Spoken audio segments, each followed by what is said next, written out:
আসসালামু আলাইকুম, সবাইকে ইব্রাহিম স্কেলসের পক্ষ থেকে স্বাগতম। গত ক্লাসে আমরা এই মাস্টার বেডরুমটি বানিয়েছিলাম। বানানোর সাথে সাথে আমরা বিভিন্ন কমান্ডস এবং টুলস নিয়ে অনেক কিছু জানতে পেরেছি। আজকে আমরা একটি সিঁড়ি আঁকবো। সিঁড়ি আঁকার সাথে সাথে আমরা বিভিন্ন টুলস, নতুন কমেন্টস, অন্যান্য সম্পর্কে জানবো। আমরা জানি অনেকেই অথবা অনেকে নাও জানতে পারি, আবাসিক ভবনের সিঁড়িগুলো সাধারণত লম্বায় 14.5 ফিট অথবা 14.5 ফিট এবং পাশে 7 ফিট হয়ে থাকে। তা আমরা আজকে এটাই আঁকবো। আমরা আগে একটি লম্বায় 14.5 feet line L enter, 14.5 feet enter, এদিকে হচ্ছে আমাদের 7 ফিট এন্টার, আবার 14.5 ফিট এন্টার, এদিকে হচ্ছে 7 ফিট এন্টার এন্টার। এইটা আমাদের লাইন হয়েছে। আমরা এখন সিঁড়ির তো চারপাশে ওয়াল থাকে, আমরা ওয়ালটা নেব। অফসেট ও এন্টার 5 ইঞ্চি এন্টার। এই যে আমরা বাহির সাইডে নেব লাইনগুলি বা অফসেটগুলি।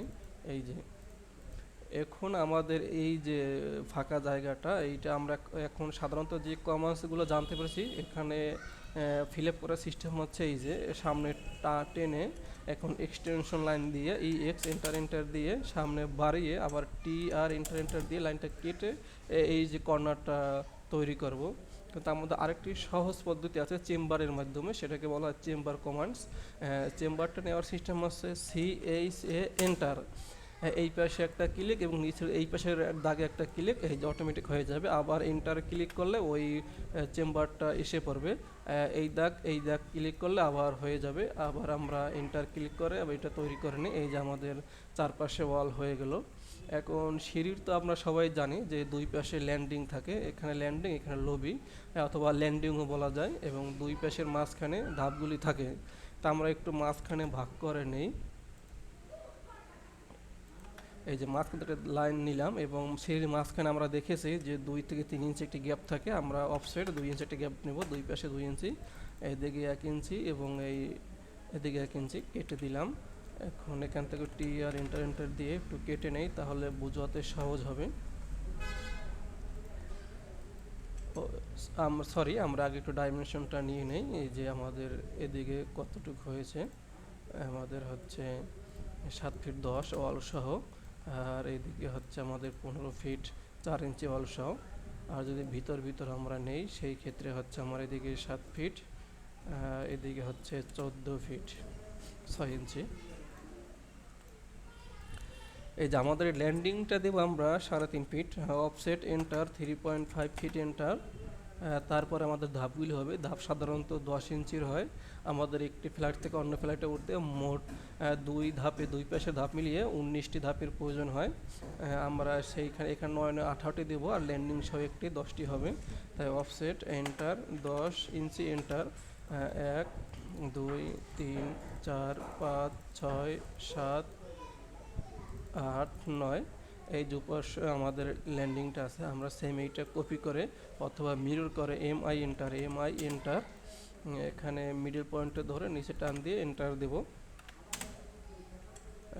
আবার একটু সিলেক্ট করি, এম আই এন্টার, মিডল পয়েন্টে ধরে নিচে টান দিয়ে আবার এন্টার দেব। এই যে অপর পাশে হয়েছে। ল্যান্ডিংয়ে তো সাধারণত এরকম ভাগ থাকে না, অথবা লবিতেও থাকে না। তাহলে আমরা কি করব, এখানে ই এক্স এন্টার এন্টার দিয়ে লাইনটি বাড়িয়ে নেব। বাড়িয়ে নিয়ে শিফট চেপে তাহলে আমাদের ট্রিম কমান্ডটা এসে পড়বে, শিফট ক্লিক করলে কেটে যাবে। এবং এই যে মাঝখানে ফাঁকা, এই যে দেখেন এই যে একটু ফাঁকা আছে 2 ইঞ্চি, যদি আমরা এখন ডাইমেনশন নিয়ে দেখাই তাহলে দেখেন এই যে আমাদের এইদিকে হচ্ছে 7 ফিট, ল্যান্ডিং হচ্ছে আমাদের এই যে 3.5 ফিট, আমাদের প্রতিটা ধাপ হচ্ছে 10 ইঞ্চি করে, এই যে 10 ইঞ্চি করে। আবার নিচের ল্যান্ডিং আমাদের সেই 3.5 ফিট বা এই 7 ফিট। এবং এই পাশে 9টি 18টি কিন্তু ধাপ হয়েছে। এটা হচ্ছে মূলত আমাদের সিঁড়ি ড্রয়িং করার সিস্টেম।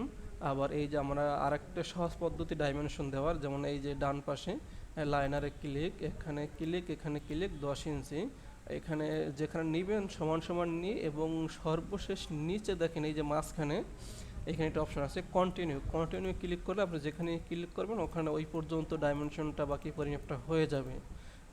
ড্রয়িংস আসলে করতে করতে আপনি অনেক কিছু জানতে পারবেন একসাথে, বা কি প্রথম ভিডিওয়ে আপনি সব কিছু জানতে পারবেন না, কারণ সব আমার মাথায় আসবে না, আর আপনি সব কিছু ক্যাপচার করতে পারবেন না।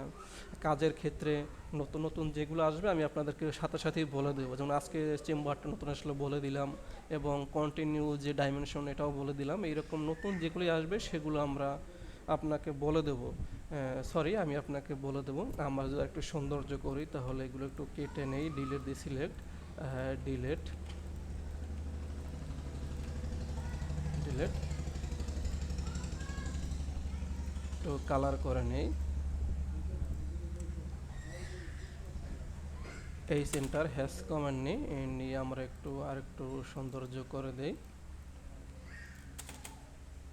এই যে এখন একটু টেক্সট কমান্ড টি এন্টার, টেনে এই যেখানে লিখলাম স্টেয়ার, নিচে ইন্টার দিয়ে নিচে 7 ফিট, 7 ফিট ইন্টু হচ্ছে আমাদের 14.5 ফিট অথবা 14 ফিট 5 ইঞ্চি, সব সিলেক্ট করে আমাদের একটু মাঝখানে নিয়ে নিলাম এবং একটু বোল্ড করে দিলাম। ওকে, এই হচ্ছে আমাদের স্টেয়ার আমাদের প্ল্যান। একটু ভিতরে নিয়ে দেই, একটু বড় হয়ে যাবে, একটু ছোট করে নেই। এখানে আমরা 8 ইঞ্চি দিলাম। এই যে স্টেয়ার, এখানে আমরা লবি বা ল্যান্ডিং দিয়ে দেই। ল্যান্ডিং হচ্ছে 7 ফিট ইন্টু 3 ফিট 0 ইঞ্চি।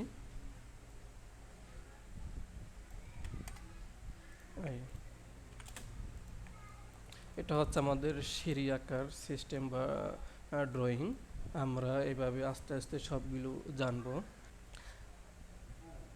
আজকে এই পর্যন্তই। তারপরও এই মাত্র হঠাৎ করে আমার দুটি অপশন মনে পড়েছে। একটি হচ্ছে আপনি জুম কীভাবে করবেন, জুম ইন অথবা জুম আউট। আরেকটি হচ্ছে আপনি ড্রয়িংটা অন্য জায়গায় চলে যেতে পারে, আপনি কীভাবে সামনে আনবেন, এই দুটি অপশন আমি দেখিয়ে দেই।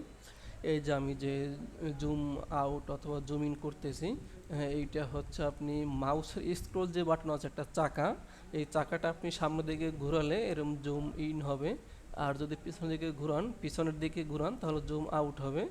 আপনি চাকাটা দিয়ে সবসময় এই কাজটা করতে পারবেন। সামনে ঘোরাবেন জুম ইন, পিছনে নেবেন জুম আউট। এবং আপনার ড্রয়িংটা যদি এখানে আপনার থাকে অথবা কোথাও খুঁজে পাচ্ছেন না, হারিয়ে গেছে, এই যে দেখতে পাচ্ছেন না, যদি আপনি এই জেড এন্টার এন্টার ক্লিক করেন তাহলে এইরকম আপনি অটোমেটিক সামনে এসে পড়বে। এই যে এরকম সামনে এসে পড়বে। আপনার এরকম সমস্যা হতেই পারে কাজ করতে করতে, কোনো ভয় পাওয়ার কারণ নাই। একেবারেই ভয় পাওয়া যাবে না। আপনি কম্পিউটারে মনে রাখতে হবে যে কোনো কাজ হচ্ছে ড্রয়িংস না, আপনি যত টিপবেন যত ভুল হবে তত আপনি শিখতে পারবেন। এগুলো নিয়ে ভয়ের কোনো কারণ নেই। ইনস্টল আপনি একবার করছেন, প্রয়োজন পরে 5বার করবেন প্রতি মাসে। ইনস্টল করলে কম্পিউটারে কোনো ক্ষতি হয় না, বরং উপকার হয়। আপনার যে ভাইরাসগুলো থাকে সেগুলো অটোমেটিক ডিলিট হয়ে যায়। অনেকে বলে অনেক কিছু, আপনি কোনো কিছুতে কান না দিয়ে আপনার শেখার জন্য যা কিছু করতে মনে চায়, আপনি যা না জানেন তাও আপনি চেষ্টা করবেন, কোনো অসুবিধা নেই। ভুল মানেই আমাদের শেখা, অযথা ভয় পাওয়ার কোনো কারণ নেই। আজকে আমি এ পর্যন্তই শেষ করব। আগামী ক্লাসে আমরা একটা কমপ্লিট ফ্লোর প্ল্যান আঁকবো, যেখানে এ টু জেড সিঁড়ি সহ বিভিন্ন বারান্দা, drawing room, dining room, living room, master bed, attach bath, এইরকম বিভিন্ন যে সিস্টেমগুলো আছে বা বিভিন্ন যে আইটেমগুলো আছে, প্রেয়ার রুম থাকতে পারে, স্টোর রুম থাকতে পারে, আমরা এরকম একটা কমপ্লিট ফ্লোর প্ল্যান শেষ করব। আমার একটা ক্লায়েন্টের সাথে কথা চলতেছে, ওইটা আমি ফাইনাল মাপটা পেলেই আমি আপনাদের নিয়ে ওই কাজটা শুরু থেকে শেষ পর্যন্ত করব। একেবারে ফ্লোর প্ল্যান থেকে শুরু করে স্ট্রাকচারের যে বিষয়গুলি আছে, যেমন column layout plan, column details, footing layout plan, footing details, grade beam, floor beam, slab, stair details এবং রড বাইন্ডিং, এই যে সিস্টেমগুলো আছে, আপনি কীভাবে একটি প্ল্যান তৈরি করবেন শুরু থেকে শেষ পর্যন্ত এবং সেটা কীভাবে অ্যাপ্রুভ করাবেন, অ্যাপ্রুভার প্ল্যান আমি আপনাদের আস্তে আস্তে সবই আমি আপনাদের আস্তে আস্তে সব কিছুই দেখাবো।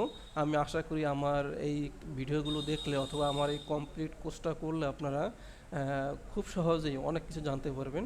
এবং আমি আগামী সপ্তাহ থেকে আপনাদের জন্য 3D মডেলিংয়ের ক্লাস আপডেট দেওয়া শুরু করব। আপনি কীভাবে বাড়ি 3D মডেল তৈরি করবেন, ইন্টেরিয়র ডিজাইন, এক্সটেরিয়র ডিজাইন, বিভিন্ন এক্সিবিশন মডেল, আমি সব কিছুই আপনাদের দেখাবো। সাথে আমরা পরবর্তী মাসে অথবা যদি তার আগে পারি আমরা এস্টিমেটিং নিয়ে ক্লাস শুরু করব। হ্যাঁ, আমি অনুরোধ করব বা আমি আশা রাখবো আপনারা সবাই থাকবেন এবং আস্তে আস্তে আমাদের এই পরিবারে আরও সদস্য বাড়বে। তাই আজকে এ পর্যন্তই এবং সবাইকে শুভ কামনা এবং আমার জন্য সবাই দোয়া করবেন। সবাইকে ধন্যবাদ দিয়ে শেষ করছি। আসসালামু আলাইকুম রহমতুল্লাহি ওয়া বারাকাতুহু।